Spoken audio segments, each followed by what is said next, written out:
It was a cold, damp autumn night, the kind of night where darkness seems to swallow everything around you. I was heading home after yet another long day at the office, my mind saturated with reports and deadlines, craving some rest. The wind whistled between the buildings, carrying with it the scent of approaching rain. The street was almost completely silent, broken only by the distant sound of a barking dog and the occasional hum of an engine idling in the distance. That's when I saw it. A small, shiny object in the middle of the sidewalk, glinting under the pale glow of a street lamp. At first, I thought it was just a reflection, a shard of glass or a coin.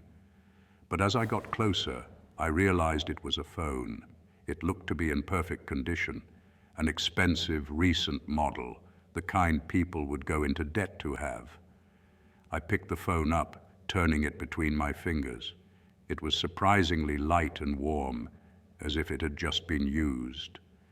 The screen was on, but there was no lock code, a curious detail that later I would understand as the first of many warnings I ignored. I looked around, searching for anyone who might have lost the phone, but the street was deserted. No one in sight. I should have left it there or maybe taken it to the nearest police station, but curiosity got the better of me. There was something about the object, something that seemed to call out to me, as if it wanted to be found. I unlocked the screen with a swipe. There were no custom wallpapers, no messages, contacts, or photos. Nothing. Just an unsettling emptiness and a solitary icon in the middle of the screen. A video. Its title was strange, written in large red letters. Do not open this video. I chuckled to myself. Who would title something like that? It was obviously a joke, a prank, but still something about it intrigued me. Curiosity began to gnaw at me, like an itch I couldn't ignore. With my finger hovering over the icon, I hesitated for a moment. Could it be a virus, some kind of scam? But who would do that? And why? I decided to open the video.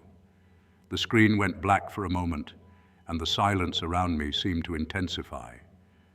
The video started abruptly, without any warning, with shaky footage of a dark room. The camera seemed to be positioned in a corner, and all I could see were shadows, long, distorted, dancing in the dim light, cast by a lamp hanging from the ceiling, swaying gently from side to side. There was a man in the room, sitting in an old chair, his face partially hidden by the shadows. His expression was one of pure terror, his eyes wide open, his mouth slightly ajar, and beads of sweat rolling down his forehead. He seemed like he wanted to speak, but was clearly terrified. Don't open, don't watch, he whispered through gritted teeth, staring directly at the camera, or rather, at me. If you're seeing this, it's already too late. They're coming for you. His voice was low, but carried a desperation that seemed to pierce my mind. He quickly glanced to the side as if he was hearing something I couldn't, and began to tremble. Suddenly, the sound of a low, persistent noise filled the room, a sound of static mixed with something like incomprehensible whispers. The man started to scream, and the screams were pure agony, tearing through the air with an intensity that made my ears ring. His chair tipped over, and he was dragged out of the camera's view, but not before I saw what was pulling him. A shadow, a dark, undefined shape, something unlike anything I had ever seen, tall, slender, with limbs too long to be human, and eyes that glowed a hellish red. The video cut off abruptly. The phone's screen returned to the home screen, and my heart was racing. I could feel cold sweat running down my back. This can't be real, I thought. It's some kind of joke, a stupid viral prank to scare people. That's when the phone vibrated in my hand. A new message appeared on the screen.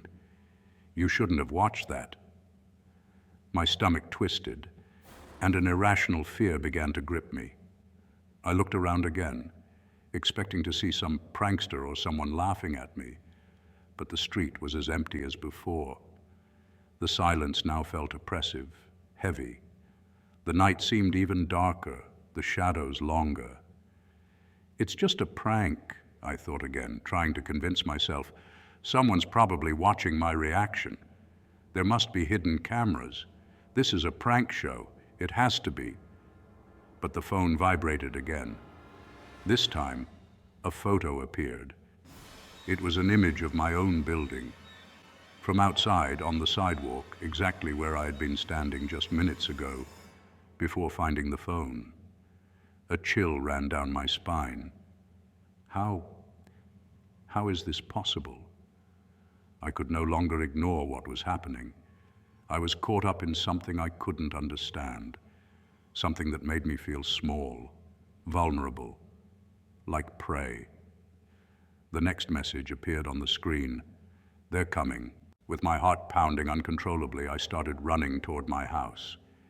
Each step echoed on the empty street, and I could feel my body trembling, adrenaline coursing through my veins. The rain began to fall, lightly at first, but soon turned into a heavy curtain of water that blurred my vision.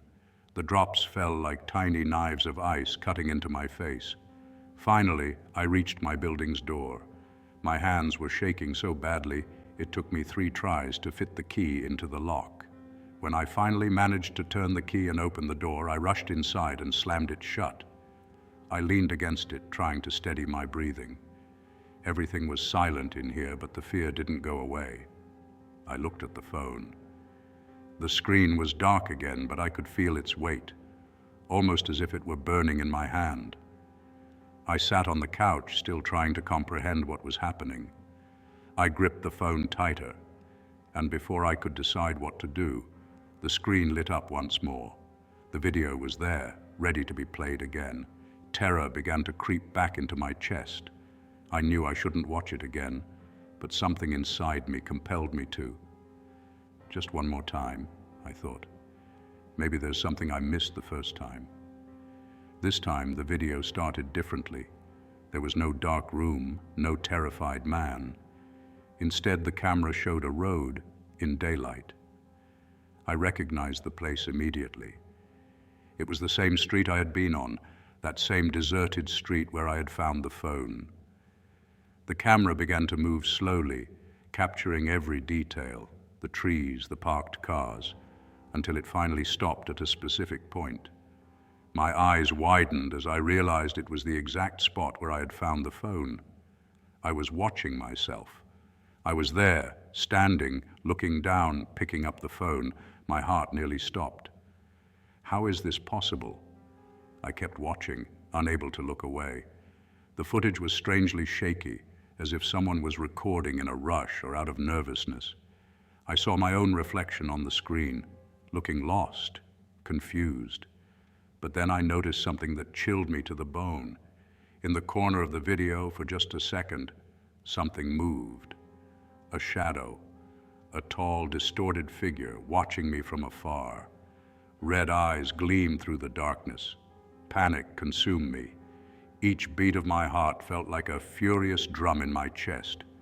I was there watching myself, in a video that clearly shouldn't exist. The figure in the shadows, with its red eyes, seemed to pulse with a life of its own. The longer I stared, the closer it seemed to come to the camera, its vague shape becoming more defined, but still horribly wrong.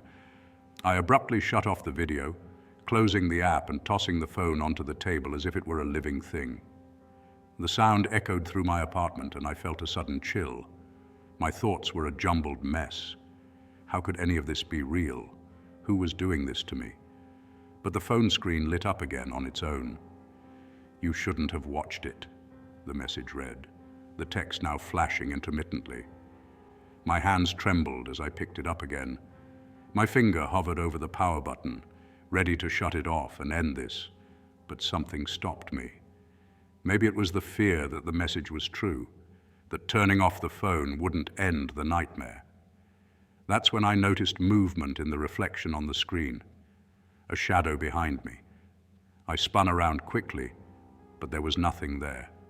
The room was dark, the lights flickering erratically. My eyes scanned the room, every corner, every shadow turning into a potential hiding place.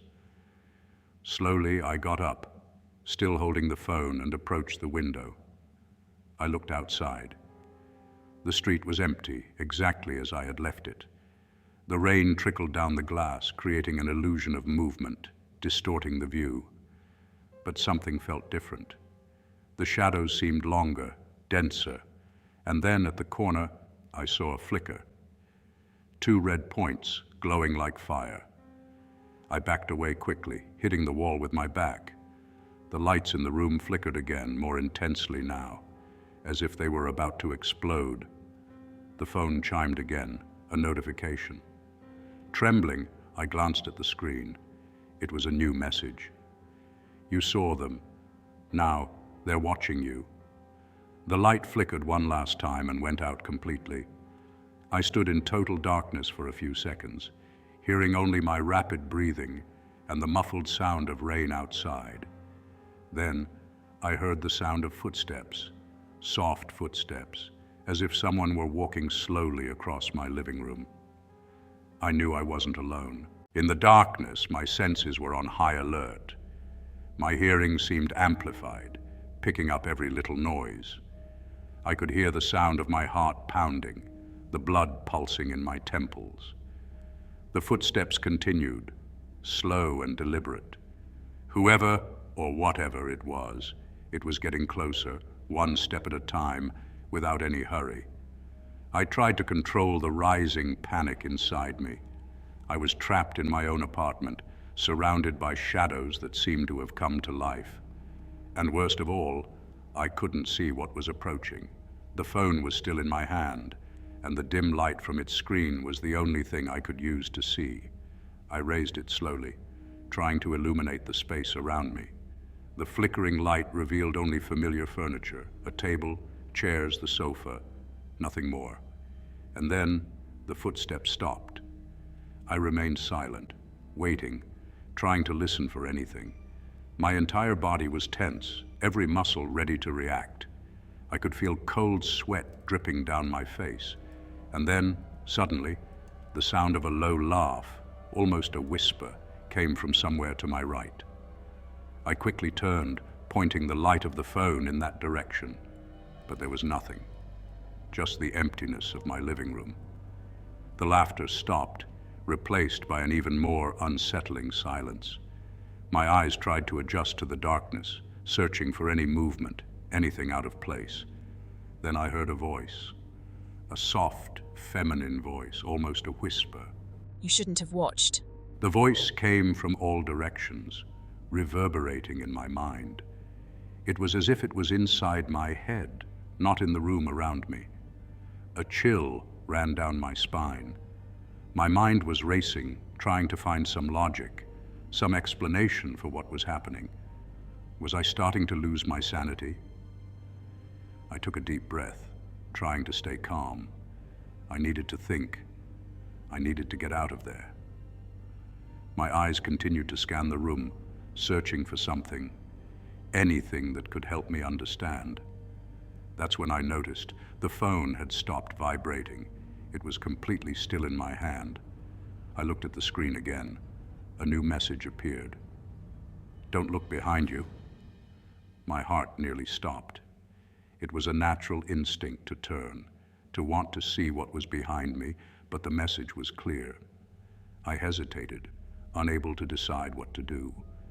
But curiosity, that damn curiosity, began to win over. I knew I should follow the warning, but my muscles seemed to have a mind of their own. I started to slowly turn, my gaze trying to adjust to the darkness. The tension in the air was palpable, and then I saw it. In the reflection of the phone screen, I saw something that nearly made my heart stop. There was a figure behind me, a human shape, but distorted. Its eyes were 2 bright red dots, and its mouth was open in a grotesque grin. I froze, paralyzed by pure primal fear. The voice whispered again, now closer, as if it was right beside me. They're here. That was when I ran. My body finally responded to my brain's commands, and I bolted through the room, stumbling over furniture, not caring where I was heading. The only thing that mattered was getting away from that figure, from that horrible presence. My lungs burned as I breathed heavily, and I nearly slipped as I reached the front door. My hands were shaking so badly that it took me a few seconds to turn the doorknob. But I finally managed to open the door and rush into the hallway. Outside, the lights were working, but even so, everything seemed darker than it should have been. I turned to shut the door behind me, but I saw it close on its own, with a deafening slam. The hallway was empty, but I could feel something moving, invisible to my eyes. I had to get out of the building. I had to escape. I ran toward the stairs, ignoring the elevator, not daring to look back. Each step echoed, the sound bouncing off the narrow walls. It felt like the building itself was trapping me, each floor longer than the one before, the staircase stretching on forever. The sound of laughter began to echo again, louder now, clearer. Indistinct voices whispered my name, calling, beckoning. "Come," they said. "Come, we want you." But I kept running, ignoring the voices, focused on reaching the exit. When I finally saw the front door of the building, a small wave of relief washed over me. But that relief was immediately crushed when I realized there was something standing outside. A tall, misshapen figure with those same red eyes, waiting for me. I froze in the middle of the stairs, utterly paralyzed. That figure outside seemed even more sinister under the flickering streetlight. Its shape was distorted, as if reality itself was bending around it. Its glowing eyes locked onto me, and a smile that was far from human stretched across its face. I was trapped. I couldn't stay, but I couldn't leave either. The door to my apartment was locked behind me, and the exit ahead was blocked by that thing. Something that shouldn't exist. Something that seemed pulled straight from my worst nightmares. Suddenly, the figure outside began to move. It didn't walk exactly. It slid, as if it were floating, gliding toward me. Pure terror gripped me, and I took a step back, tripping and falling on the staircase. A sharp pain shot through my ankle, but I ignored it. I needed to get up. I needed to get out of there. But where could I go? What could I do? The sound of whispers filled the air again, but this time they weren't coming from behind me. They were coming from everywhere. The hallways, the walls, the very shadows that seemed to stretch out toward me. My eyes widened as I realized the shadows were starting to take shape, moving as if they were alive, twisting and gathering into something, someone. I screamed, a scream of pure desperation, of helplessness. I was surrounded. And then the phone vibrated again. With trembling hands, I grabbed it and looked at the screen. There was a new message. "It's too late. You already belong to them." The hallway filled with a darkness even denser than before, a darkness that seemed to have weight and texture. From it, I heard footsteps again. But this time, they weren't light. They were heavy, like something massive was approaching. I knew there was no escape. The darkness around me seemed to come alive, pulsing with an energy I couldn't comprehend. I was surrounded, and the fear that had gripped me was almost paralyzing. But at the same time, something inside me urged me to fight, to not give in to this terrifying presence. The heavy footsteps continued to approach, echoing throughout the building. The sound was horrible, like bones grinding against wood, and the darkness seemed to respond to each step, rippling, almost as if it were expanding. I had to move. I had to do something, but the pain in my ankle was excruciating, and every attempt to stand sent waves of agony through my body. The figure with red eyes was now at the building's entrance, standing still, watching. Its distorted form seemed to vibrate with its own energy, and the smile on its face stretched impossibly wide, ear to ear. I knew I couldn't just stand there, waiting. I had to think of a way out. The phone vibrated again in my hand. I looked at the screen, expecting the worst, but the message was simple. You only have one chance. I didn't understand what it meant. What was I supposed to do? Then the figure began to move again, floating toward me, and every fiber of my being screamed for me to run, to flee. But where? Going back to the apartment would be suicide. The exit was blocked. Suddenly, an idea came to me, an irrational impulse, but maybe my only hope. I turned, ignoring the pain in my ankle, and ran back toward the hallway. My only thought was to reach the roof. Maybe, just maybe, I could find an escape route up there, or at least buy some time. I climbed the stairs, one step at a time, fighting through the pain and panic. The whispers behind me seemed to grow louder, and the sound of the footsteps got closer. I knew it was following me, hunting me. The hallway walls seemed to close in around me, and the air was getting thicker, harder to breathe. My vision began to blur, but I kept climbing, pushing my body past its limits. Each floor I reached felt like it led nowhere. It was as if the stairs stretched on forever, an endless spiral. I began to panic, feeling the sweat pouring down my face, my shirt clinging to my body. My ankle burned with pain and I nearly collapsed, but something inside me refused to let me stop. Finally, after what felt like an eternity, I reached the door leading to the roof. I pushed it with all my strength and it opened with a deafening creak. The cold night air hit me like a wave, and I stumbled outside, feeling the torrential rain drench me immediately. The roof was almost entirely dark, except for a single streetlight in the center, flickering intermittently. I took a deep breath, trying to catch it. There was no easy escape here. The walls of the building were tall and smooth, impossible to climb. My only option was to hide, to buy some time. My eyes scanned the space for any potential hiding spot. There were a few boxes and debris in the corner near the edge, but it wasn't enough.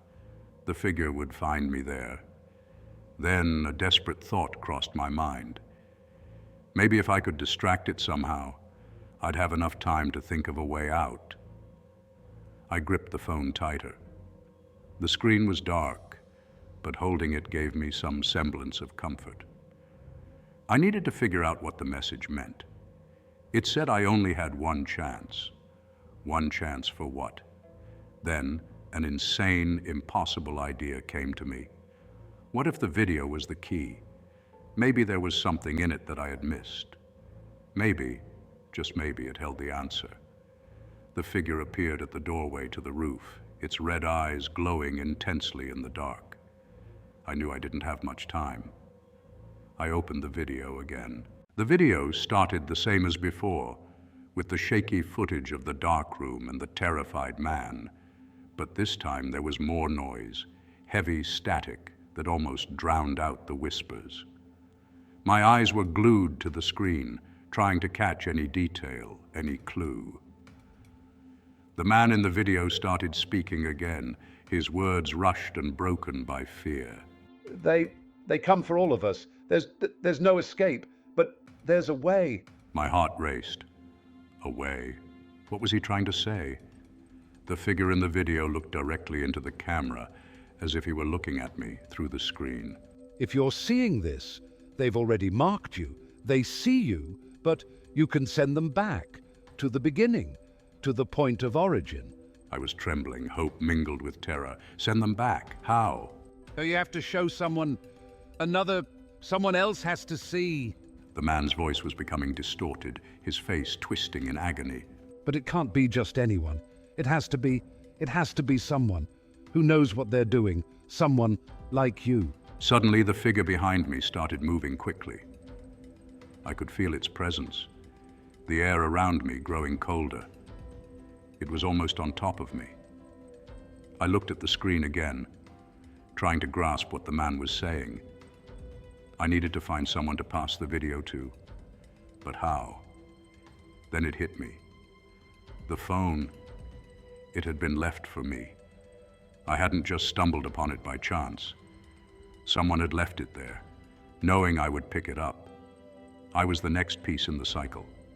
I had to find a way to break it. The figure was even closer now, and I could feel its cold breath on my neck. My time was running out. I glanced around desperate, and then I saw it. A window, open, leading to another building. It was risky, far too risky. But I had no choice. I ran, ignoring the pain in my ankle, and hurled myself toward the window. I heard a sharp scream behind me, a sound that seemed to come from inside my own head. But I kept going. I leaped for the window with all the strength I had left, clutching the phone tightly against my chest. The landing was brutal. I felt the impact in my shoulder, and a searing pain shot through my arm, but I didn't care. I looked back, seeing the figure standing on the rooftop across from me. It no longer seemed as confident, and its red eyes appeared to be dimming. I grabbed the phone and ran into the new building. I had to find someone.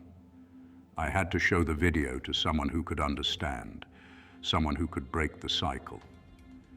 The whispers continued to follow me, but I ignored them. I had a mission, one last chance. The phone screen flickered again, and another message appeared. Run, don't stop. The next person needs to know. I kept running, my heart pounding with a mixture of hope and terror. I knew time was against me, but there was a spark of hope now. Maybe there was still a chance, a way to escape this endless circle of death and despair. As I descended the stairs, my mind was focused on one goal: finding someone to pass the video to. I knew my life depended on it, and so I ran through the darkness, fully aware that something terrible was chasing me, but also aware that maybe, just maybe, there was a way out, if I could be fast enough. My breath was ragged as I ran through the unfamiliar hallways of the neighboring building. The sound of whispers and heavy footsteps echoed in my mind, but I knew I couldn't stop. The presence was still there, following me, hunting me. The pain in my ankle and shoulder was almost unbearable, but I had no choice. I had to find someone who could understand what was happening. I stumbled down an emergency stairwell, nearly falling, and found myself in a long corridor. The lights were dim, flickering irregularly, casting dancing shadows on the walls. There was no sound of life. I kept moving forward, unsure of where I was going, only knowing I had to keep moving. The phone vibrated in my hand again. I looked down at the screen, expecting another message. Instead, the video started playing on its own. The man's face, now paler and more distorted, appeared once more. He looked even more desperate, his eyes sunken, his voice trembling. It's coming. It's close, He said, and his voice was accompanied by a chorus of whispers, as if a crowd was speaking with him. You need to find someone. You have to show them. I turned off the video, feeling cold sweat trickle down my face. Panic was rising inside me, but I knew he was right. I needed help. But who? Who could possibly understand what was happening? My eyes darted around the hallway, and finally, I saw a door marked Exit. I sprinted toward it, my heart pounding, and pushed it open with the last bit of strength I had. The door swung into a small reception area, where an elderly woman sat behind a counter, reading a magazine. For a moment, I was frozen, unsure of what to do. She looked up at me with a curious expression, trying to figure out why I was there, looking so terrified and disheveled. I knew I looked insane, but I didn't have time to explain. "Please," I shouted, rushing toward her. "You need to see this." She furrowed her brow, confused and a little scared. I held the phone up, my finger hovering over the video. My instincts screamed that it was wrong to involve someone else in this nightmare, but I saw no other way. If I didn't show her the video, whatever it was would catch up to me, and then it would be over. I didn't want to die.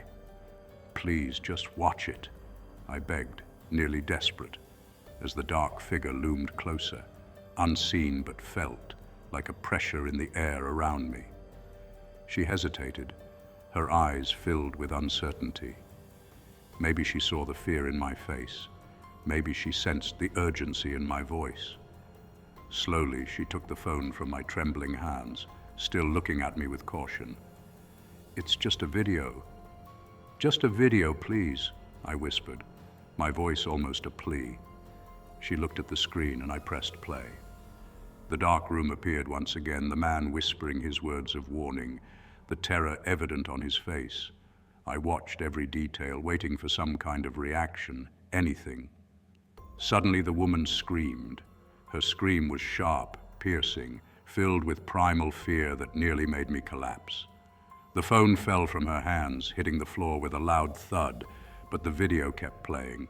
She began to tremble, her hands covering her face as she backed away, as if something invisible stood before her. "What is this?" she cried, her voice filled with terror. "What did you show me?" And that's when I understood. I hadn't broken the cycle. I had passed it on, and suddenly, everything became clear. The figure behind me stopped. The weight in the air lifted. The pressure that had surrounded me softened. I felt a wave of nauseating relief wash over me, mixed with the bitter realization of what I had done. But the woman was in agony. Her body began to twist, bending in ways that defied all logic and physics, her eyes wide, fixed on something distant that I couldn't see. She was seeing something that was now coming for her. I stepped back, horrified at what I had done, but I couldn't look away. She turned toward me for a brief moment, and her eyes were completely black, her mouth open in a silent scream. The presence was there, now with her. And then everything went silent. Her body crumpled to the floor, lifeless, her eyes still open, staring into nothingness. I backed away, the phone still in my hands. The figure, the presence, the entity, it was all gone. I was free, but at what cost? My stomach churned. I had passed the curse on to her. I had sacrificed someone else to save myself. The phone vibrated again, and I looked down at the screen with a mix of fear and guilt. A message appeared in large red letters. "You chose, the cycle continues." The weight of reality hit me like a punch to the gut. I hadn't ended anything. I had only prolonged the inevitable. The cycle had to continue, and I had to be the next to ensure it did. I needed to record the video.